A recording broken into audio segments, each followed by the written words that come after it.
The diary hit the floor with a slap that sounded, to Philip Irwin, louder than the thunderclap that had torn half the workshop's roof away 3 nights before. He had only been reaching for the canvas tarp on the top shelf, the one Sera Elden had asked him to fetch so they could cover the last of her drawing tables before the next rain rolled in. His elbow had caught the leather-bound book. It tumbled, pages fluttering, and landed spine up in a puddle of late-afternoon sunlight.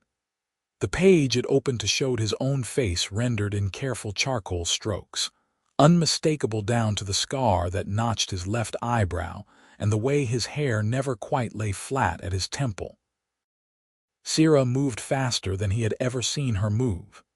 She was across the workshop in 3 strides, her green fingers closing around the diary and snapping it shut against her chest. Her tusks caught the light as her mouth worked soundlessly for a moment. Then she said, voice strangled, "That is nothing, just a study, a generic mail."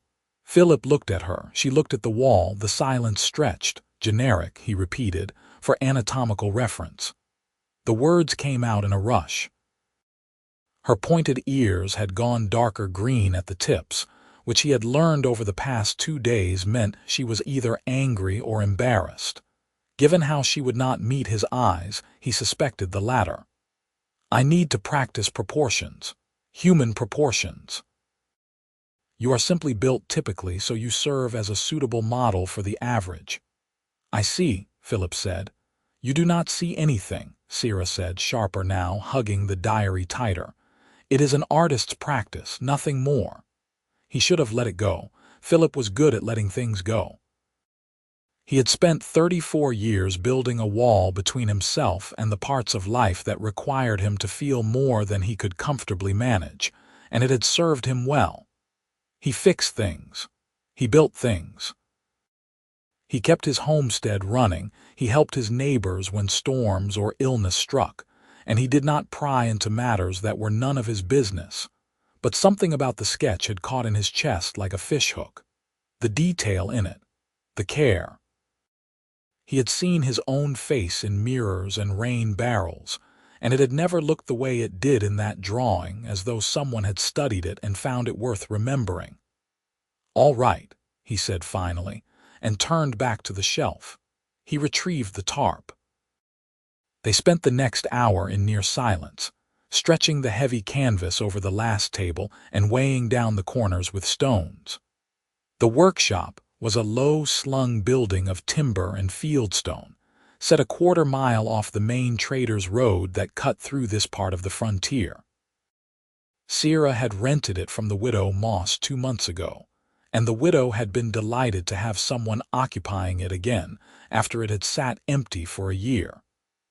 Then the storm had come through and peeled the roof like the skin off an apple.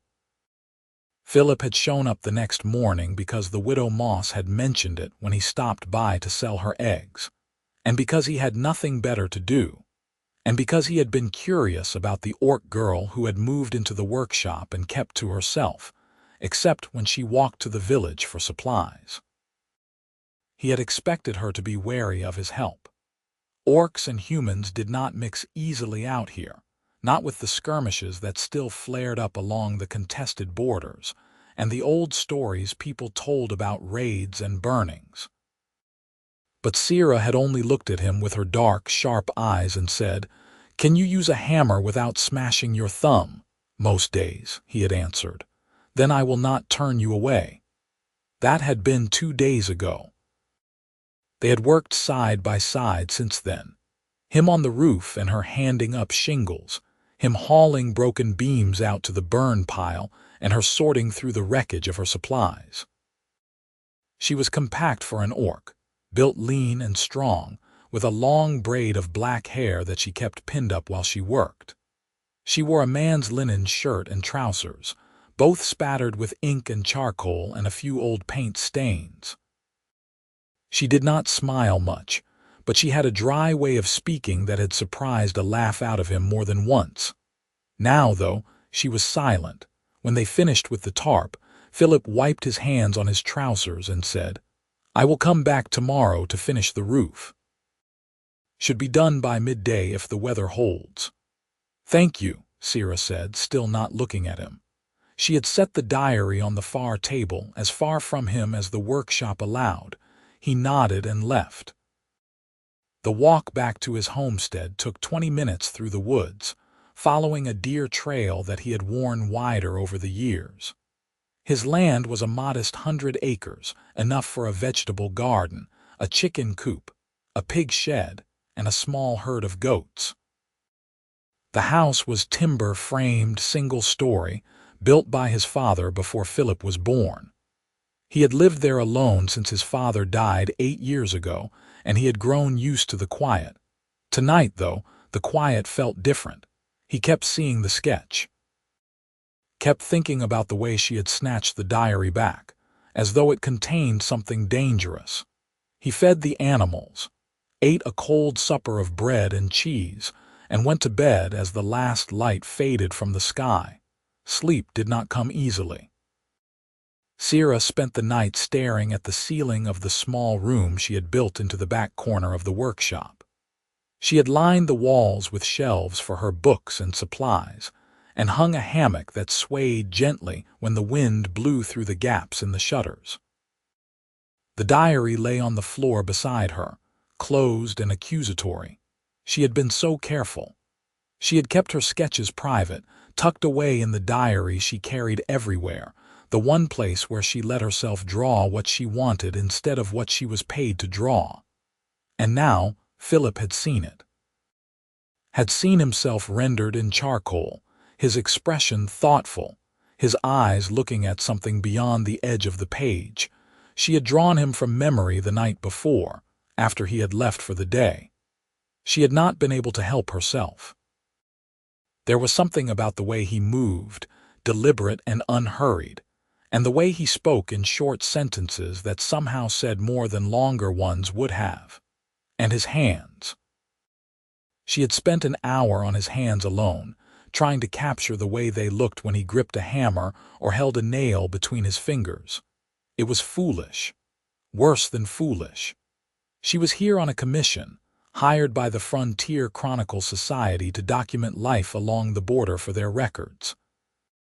They paid her well enough that she could afford to travel and rent workshops and buy the supplies she needed. The contract was clear. She was to remain impartial. She was to observe, to record, to create an honest account of the people and places she encountered. She was not to become entangled with her subjects, and she had gone and drawn Philip Irwin like he was someone who mattered. She rolled over and pressed her face into the hammock. Tomorrow, she would be professional. She would thank him for his help, pay him for his labor, and keep her distance. She had 6 more weeks before her contract required her to move on to the next settlement, and she could manage 6 weeks without making a fool of herself again. Probably. Philip returned in the morning as promised. The sky was clear, the air cool and sharp with the smell of pine and damp earth. He brought his tools and a ladder, and he climbed onto the roof without preamble. Sera worked inside, sorting through the drawings she had completed so far. She had dozens of sketches and a handful of finished paintings. The traders rode at sunrise, a farmstead with children playing in the yard, the blacksmith at his forge, the widow Moss hanging laundry on the line. Good, solid work. Impartial work. She could hear Philip moving above her, the steady rhythm of his hammer. She tried to focus on her sorting, but her eyes kept drifting to the diary. By mid-morning, she gave up and went outside. Philip was crouched on the roof, fitting a shingle into place. He glanced down when she appeared, then returned to his work. "You want water?" Sera called up. "In a bit," he said. She waited. He finished the shingle, tested it with his hand, and then climbed down the ladder. His shirt was damp with sweat despite the cool air, and there was a smudge of tar on his jaw. He took the water flask she offered and drank deeply. "You are fast," Sera said, for lack of anything better to say. "Practice," Philip said. He handed the flask back. "I have patched a lot of roofs." "I suppose you have." They stood in awkward silence. A crow called from the trees. Sera twisted the cap back onto the flask and tried to think of a way to apologize, or explain, or perhaps simply to pretend the day before had never happened. Philip spoke first. "I did not mean to intrude." She blinked. "What? Yesterday, the diary, it was not my business." Oh, she felt her ears warming again. "No, you did not intrude. I should not have reacted so strongly. It was only a surprise." He nodded slowly. Then he said, "Was it really just a study?" Sera's stomach dropped. She could lie again. She could repeat the excuse and build the wall higher. But Philip was looking at her with those steady, serious eyes, and she found she did not want to lie to him. "No," she said quietly. "It was not just a study." "All right," Philip said. He did not ask anything else. He just turned and climbed back up the ladder. Sera stood there for a long moment, holding the water flask and feeling as though the ground had shifted beneath her feet. Then she went back inside. The roof was finished by early afternoon. Philip packed his tools and checked the edges one last time, making sure everything was sealed and solid. When he climbed down, Sera was waiting with a small pouch of coins. "This is too much," Philip said, weighing the pouch in his hand. "It is what the work is worth," Sera said firmly. "You saved me from losing half my supplies. I would have paid 3 times that to a contractor." He hesitated, then pocketed the pouch. "Thank you. Thank you," she replied. He should have left then. But instead he found himself saying, "What are you working on?" "The widow said you were some kind of artist, but she did not know the details." Sera's expression shifted, surprise giving way to something that might have been pleasure. "I am an illustrator. I have been hired to create a record of frontier life for the Frontier Chronicle Society. They publish accounts of settlement efforts, trade routes, cultural practices. My work will be part of their archives." "That sounds important," Philip said. "It is," Sera said, and there was no mistaking the pride in her voice. "It is the largest commission I have ever received. If I complete it well, it will open doors, other contracts, other opportunities. How long are you here for?" 6 more weeks in this area. Then I move north to the logging camps and after that to the river settlements. The full contract is for 18 months. Philip absorbed this. 18 months, and only 6 weeks here. "Do you travel alone?" "I do," Sera said. "It is easier that way. I can move at my own pace, stay where I need to stay." "It must be lonely," he said before he could think better of it. Sera's gaze sharpened. "Sometimes," she admitted. "But I am used to it." They stood in the shadow of the workshop, the afternoon light slanting through the trees. Philip felt that fishhook tug in his chest again, the sense that something was shifting and he did not know how to stop it, or even if he wanted to. "If you need anything else repaired," he said, "or if you need help with something, the widow Moss knows where to find me." "I will remember that," Sera said. He nodded and turned to go. He made it 3 steps before she called after him. "Philip." He stopped and looked back. "I drew you because you have an interesting face," Sera said, her voice careful. "Because you are kind without making a show of it. Because I wanted to." He did not know what to say to that, so he just nodded again and walked into the woods. 3 days passed. Philip worked his homestead, mended a fence the goats had knocked over, and tried not to think about the orc girl in the workshop. He failed spectacularly. On the 4th day, Sera appeared at his door. She was carrying a canvas satchel and wearing the same practical clothes, her braid pinned up and her expression determined. Philip had been mucking out the pig shed, and he was filthy, which made her timing either perfect or terrible depending on how one looked at it. "I have a proposition," Sera said without preamble. Philip set down his shovel. "All right." "I need a model," she said, the words coming out quickly. "For a series of illustrations. I am documenting various trades and occupations, and I need someone who can hold still and follow direction." The widow Moss suggested you. Did she? Philip said, trying to imagine that conversation. She said you were patient and reliable and that you were not the sort to gossip. Sera shifted her weight and Philip realized she was nervous. I can pay you. Not a great deal, but enough to make it worth your time. What would I have to do? He asked. Pose, Sera said. I need drawings of a farmer at work, a carpenter, a man repairing tools, things like that. You would need to hold positions for extended periods. It can be tedious. Philip considered. He had no particular desire to be drawn, but the idea of spending time with Sera, watching her work, learning what made her choose one angle over another, that he wanted. I can do that, he said. Sera's shoulders relaxed. Truly, he said. When do you want to start? Tomorrow morning, if you are free. The light is best then. I will be there, Philip said.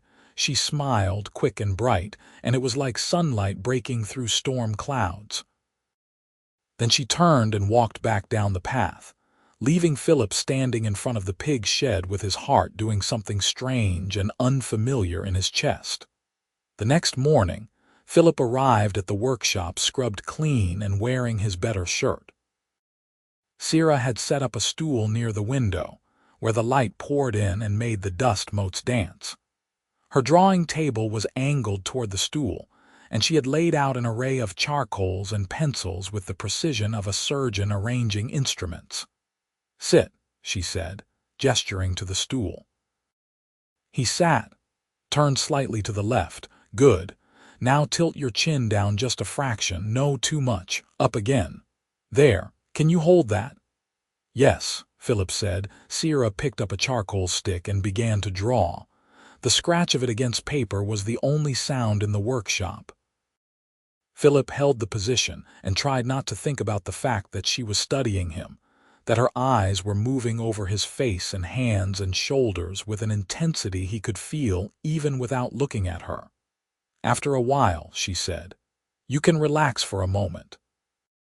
He shifted, rolling his shoulders. How does it look? Come see, she said. He crossed to the table. The sketch was rough still, more suggestion than detail, but he could already see himself taking shape on the page. There was something raw about it, unguarded. He looked tired in the drawing and older than he felt, but also solid, present. Is that how I look to you? He asked. Yes, Sera said. She did not look away. Is that all right? I do not know yet, he said honestly. She nodded as though that made perfect sense. Let us continue. They worked for another 2 hours. Sera directed him through a series of poses, sitting with his hands clasped, standing with a hammer in hand, crouched as though examining something on the ground. Each time, she studied him with a focus that was almost unnerving, then translated what she saw onto the page. When she finally called a halt, Philip's muscles were stiff and his neck ached. But he felt oddly satisfied, as though he had accomplished something worthwhile even if he did not fully understand what it was. Same time tomorrow? Sera asked. Same time, Philip agreed. Over the following weeks, a routine developed. Philip arrived each morning and posed while Sera worked. Slowly, she began to talk while she drew. She told him about her training, how she had apprenticed with a master illustrator in a southern city for 5 years before striking out on her own. She told him about the places she had traveled, the people she had met, the commissions she had completed. Why the frontier? Philip asked one day.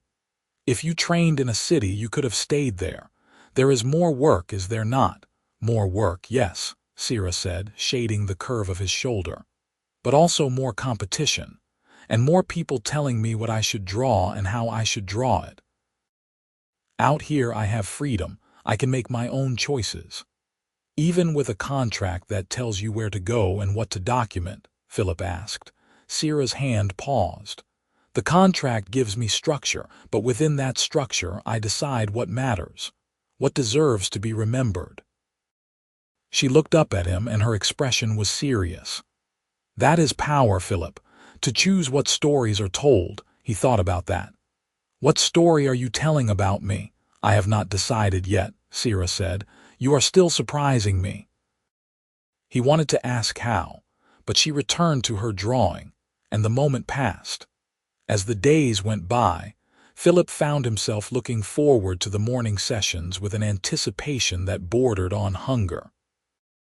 He learned to read Sera's moods by the way she held her charcoal, loose and easy when she was pleased with her work, tight and precise when she was wrestling with a difficult angle. He learned that she hummed under her breath when she was concentrating, a tuneless sound that she seemed unaware of. He learned that she took her tea with honey and no milk, and that she had a sweet tooth she tried to hide, but that revealed itself whenever he brought pastries from the village baker. He also learned that he was not as unreadable as he had always believed. "You are thinking about something," Sera said one morning without looking up from her page.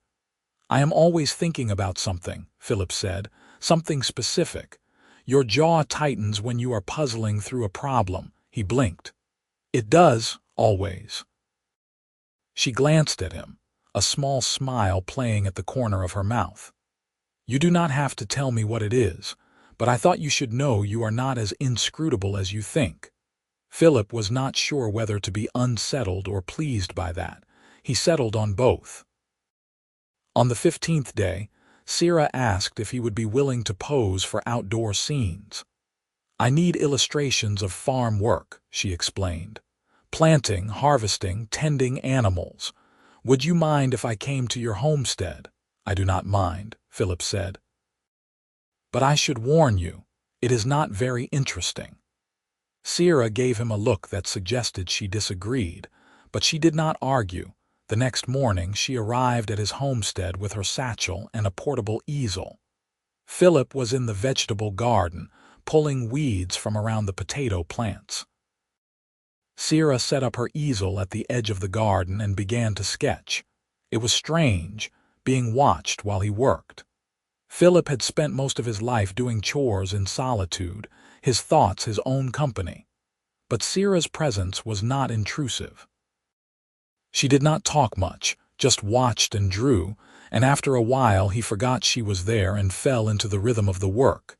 At midday, he called a break and brought out bread, cheese, and apples. They sat on the porch of his house, eating and watching the chickens peck at the dirt. "This is a good place," Sera said, looking out over the garden and the fields beyond. "Quiet. Too quiet, some would say," Philip replied. "Some people do not know the value of quiet," Sera said. They ate in companionable silence. Then Sera said, "Can I ask you something?" "Yes." "Why do you live alone?" Philip took a bite of apple and chewed slowly, giving himself time to think. "I was engaged once," he said finally. "A long time ago. She decided she wanted a different life, a louder one. I did not blame her." "Do you regret it?" Sera asked, then immediately winced. "I am sorry, that is too personal." "No, it is all right." Philip turned the apple in his hands. "I do not regret it. We would have made each other miserable, but it taught me that I am better suited to this kind of life. Simple, predictable." "Lonely," Sera said quietly. "Sometimes," Philip admitted, "but I have made my peace with it." Sera looked at him for a long moment. Then she said, "I think you are lying to yourself." He frowned. "What?" "I think you have convinced yourself you are content with loneliness because it is easier than risking someone leaving again." She set down her bread, her expression earnest. "But I do not think you are as peaceful about it as you claim." Philip felt a flare of something hot and uncomfortable in his chest. "You do not know me well enough to make that judgment." "Perhaps not," Sera said. "But I know what I see when I draw you. And you do not look like a man at peace, Philip. You look like a man waiting for something." He stood abruptly. "I should get back to work." Sera did not argue. She picked up her charcoal and returned to her easel, and Philip went back to the garden. But her words stayed with him, burrowing under his skin like splinters. That evening, after Sera had left, Philip sat on his porch and watched the sun set. He thought about the sketch in the diary, the care with which she had rendered his face. He thought about the way she looked at him when she drew, as though she was seeing something he could not see himself. He thought about the fact that in 4 weeks she would leave, and he would go back to his quiet, predictable life. The thought made him feel hollow. The next morning, Sera did not mention their conversation. She arrived at the homestead, set up her easel and worked while Philip tended the goats. They spoke little, but the silence was not strained. If anything, it felt deliberate, as though they were both giving each other space to think. Over the following days, Sera completed a series of illustrations. Philip feeding the chickens, repairing a fence, harvesting vegetables. She also sketched the homestead itself, capturing the way the light fell across the porch in the mornings and the way the trees framed the fields. "You make it look better than it is," Philip said, studying one of the finished drawings. "I make it look the way I see it," Sera corrected. "There is a difference." One afternoon, as they sat on the porch taking a break, Sera said, "I need to tell you something." Philip looked at her. Her expression was serious, her tusks catching the light as she frowned. "My contract forbids personal entanglements with the people I document," she said. "The society wants impartial observations. They believe that relationships compromise objectivity." Philip's stomach sank. "I see." "I agreed to the terms when I took the commission," Sera continued. "I needed the work, and it seemed reasonable at the time. But now," she broke off, her hands twisting in her lap, "now I find myself in a situation I did not anticipate." "What situation?" Philip asked, though he thought he knew. "I care about you," Sera said, the words coming out in a rush. "More than I should, more than is wise, and I do not know what to do about it." Philip's heart was pounding. "What do you want to do about it?" "I want to keep drawing you," Sera said. "I want to keep coming here every morning and listening to you talk about your goats and your garden. I want to finish this commission and then stay, or ask you to come with me when I leave. But I cannot do any of those things without risking everything I have worked for." "What happens if they find out?" Philip asked. "They can void the contract," Sera said. "Refuse to pay me, blacklist me with other clients. My reputation would be ruined." "That is a steep price," Philip said. "Yes." Sera looked at him, and her eyes were bright with unshed tears. "But so is pretending I do not feel what I feel." Philip reached out and took her hand. Her skin was warm, her fingers strong. "Then we will be careful," he said. "We will not give them a reason to suspect." "And when the 6 weeks are up?" Sera asked. "We will figure it out," Philip said. "Together." Sera's breath hitched. Then she leaned forward and rested her forehead against his shoulder, and Philip wrapped his arms around her and held on. For a long time, they stayed like that. The afternoon sun warm on their backs and the sound of the chickens clucking in the yard. It was not a solution, Philip knew. But it was a beginning. The following weeks were both wonderful and agonizing. Sera continued to come to the homestead each morning, and Philip continued to pose. But now, when she looked at him, there was a weight to her gaze that had not been there before. And when they took breaks, they sat closer, their shoulders brushing, their hands finding excuses to touch. They were careful. Sera did not stay past the afternoon, and Philip did not visit her workshop except when she invited him for a specific purpose. They did not speak of their feelings where others might hear, and they kept their interactions in the village brief and professional. But in private, they let themselves be honest. "I have been thinking about what you said," Philip told her one day as they sat on the porch. "About me waiting for something." "And?" Sera asked. "I think you were right," Philip said. "I have been waiting, I just did not know for what." Sera took his hand and laced their fingers together. "Do you know now?" "Yes," Philip said. He looked at her, at the green of her skin and the sharpness of her eyes, and the way her tusks framed her smile. "You." Sera's breath caught. Then she leaned in and kissed him, soft and tentative, and Philip kissed her back with all the feeling he had been holding inside for weeks. When they broke apart, Sera said, "We are making this very complicated." "I know," Philip said. "I do not regret it," Sera said fiercely.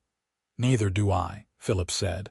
But as the days passed and the end of the 6 weeks drew closer, the weight of the situation pressed down on them.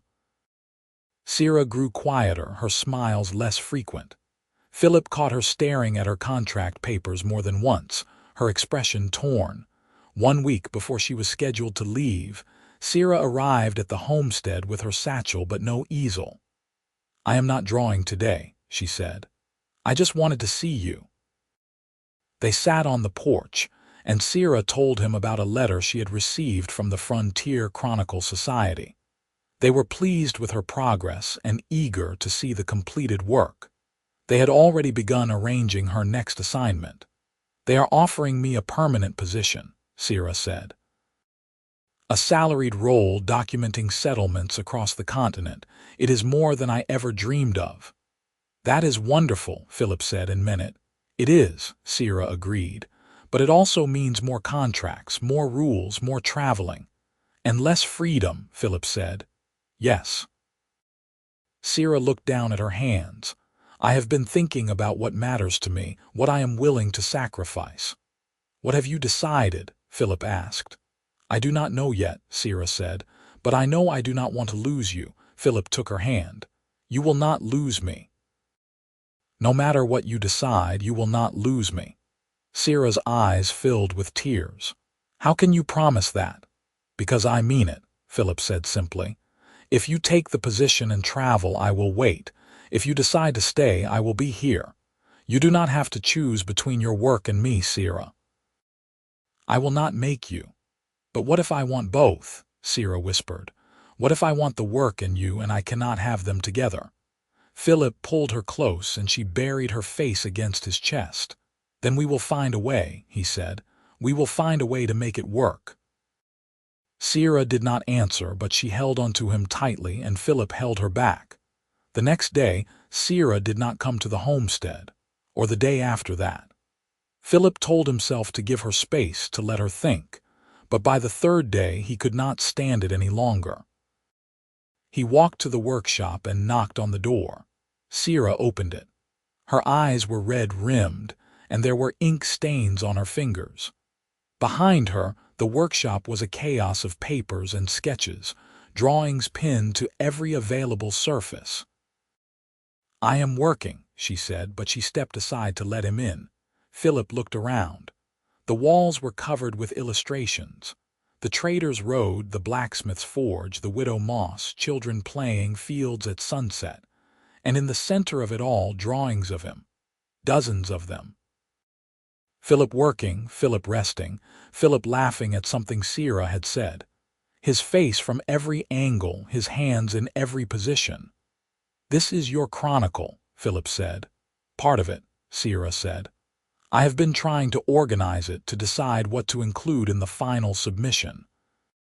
But I keep coming back to these." She gestured to the drawings of him. "They do not fit the narrative, they are too personal, but they are also the best work I have ever done." "What are you going to do?" Philip asked. "I do not know," Sera said. "If I include them, the society will ask questions. They will realize I have broken the terms of my contract. But if I leave them out, I am lying about what I saw here, about what mattered." Philip crossed the room and took her hands. "What do you want, Sera? Forget the contract, forget the society. What do you want?" Sera looked up at him and her expression was raw. "I want to finish this honestly. I want to submit work I am proud of, even if it costs me, and I want you." "Then do that," Philip said. "Finish the work your way, submit it, and whatever happens, we will deal with it together." "What if they reject it?" Sera asked. "What if they blacklist me and I lose everything?" "Then you will find other work," Philip said. "You are talented, Sera. Someone will see that, contract or no contract, and in the meantime you will have me. You will have this place if you want it. You will not be alone." Sera's tears spilled over. "You would do that for me?" "Yes," Philip said. I would. She kissed him then, fierce and desperate, and he kissed her back with all the certainty he felt. When they finally broke apart, Sera said, "I need to finish this. It will take me a few days." "I will be here when you are ready," Philip said. Sera worked for 4 days straight, barely sleeping, surviving on tea and the meals Philip brought her. He did not stay long, did not want to distract her, but he made sure she ate and rested when she could.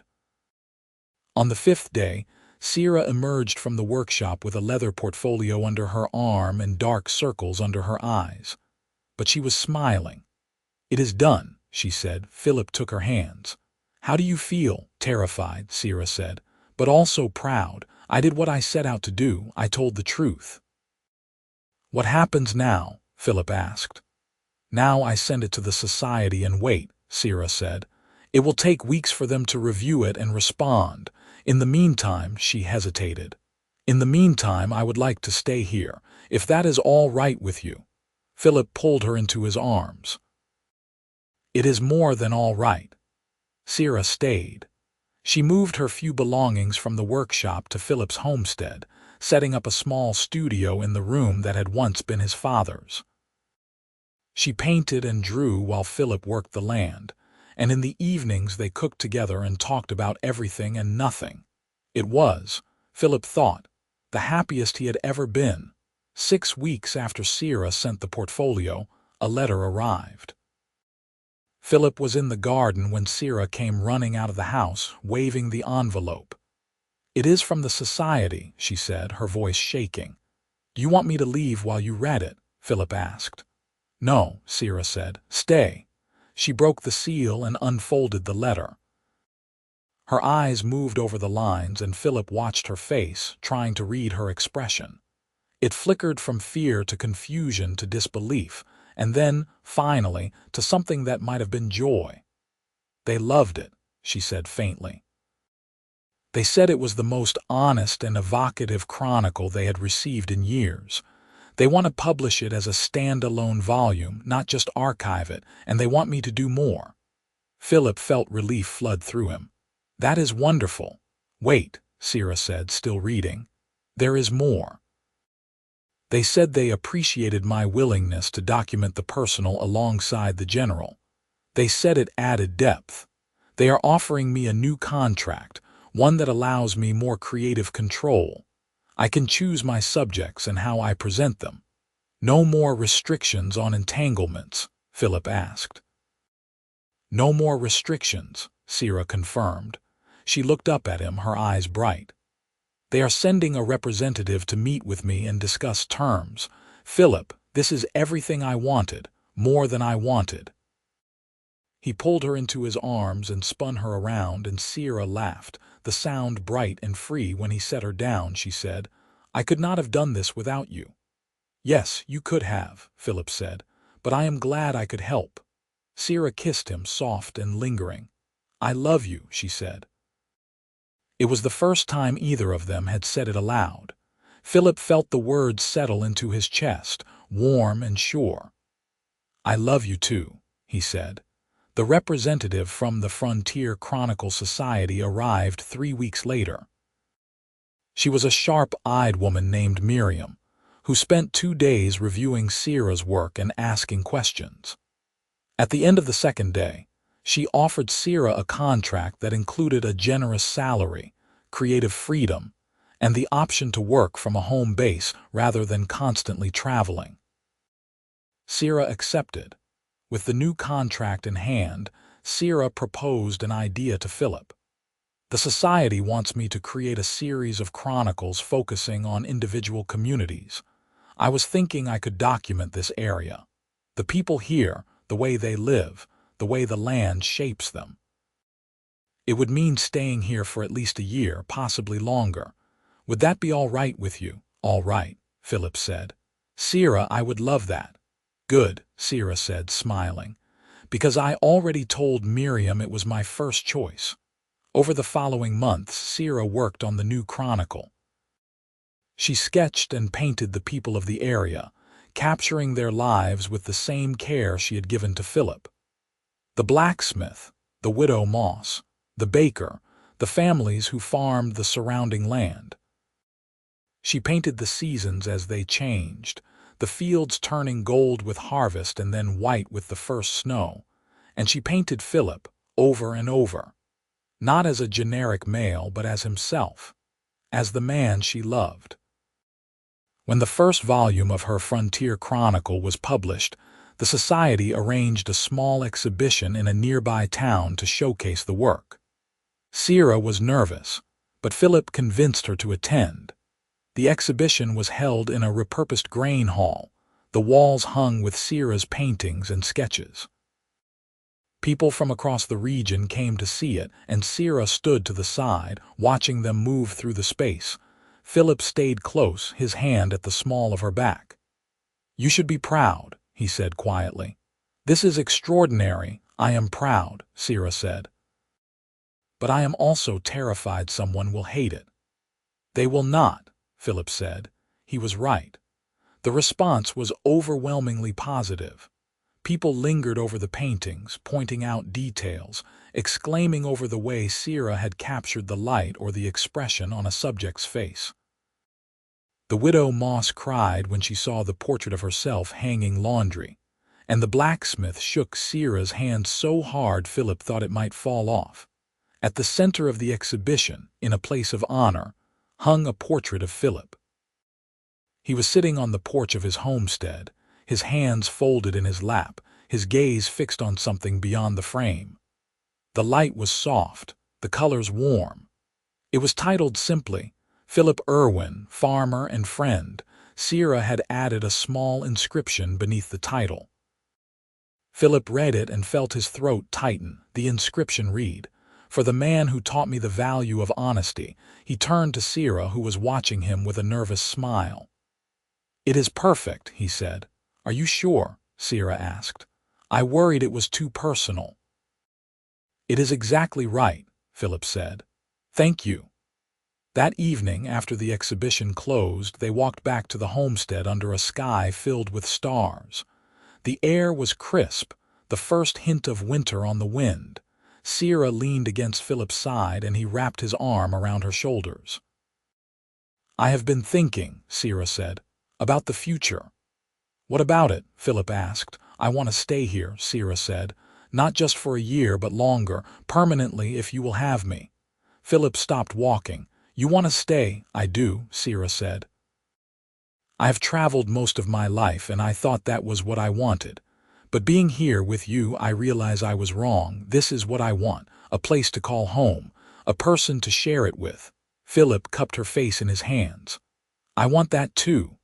"Then it is settled," Sera said, smiling.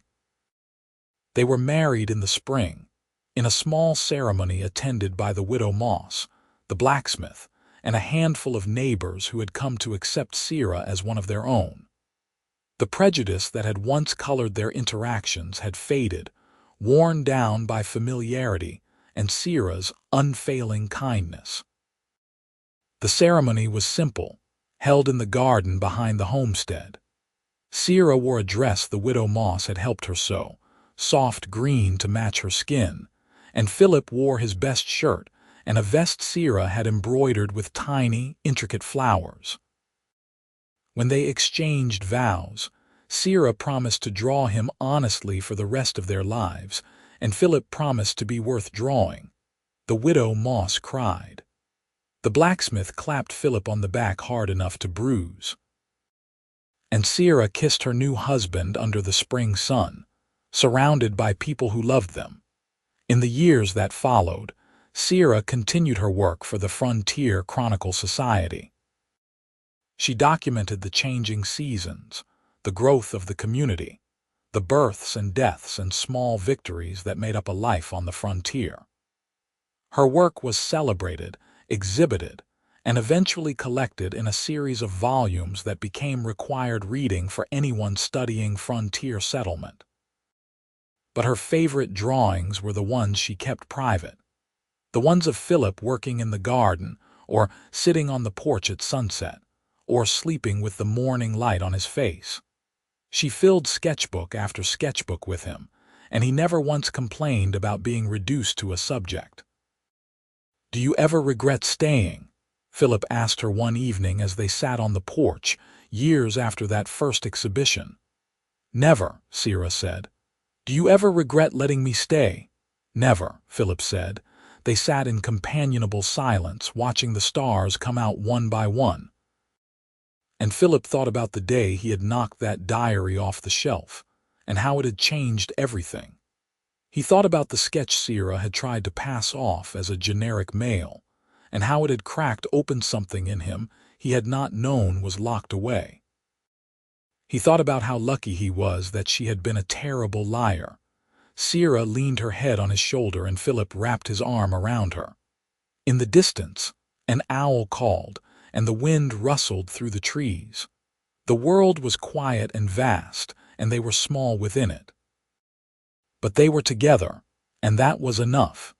Years later, when the Society published a retrospective of Sera's work, the curators asked her to write an introduction.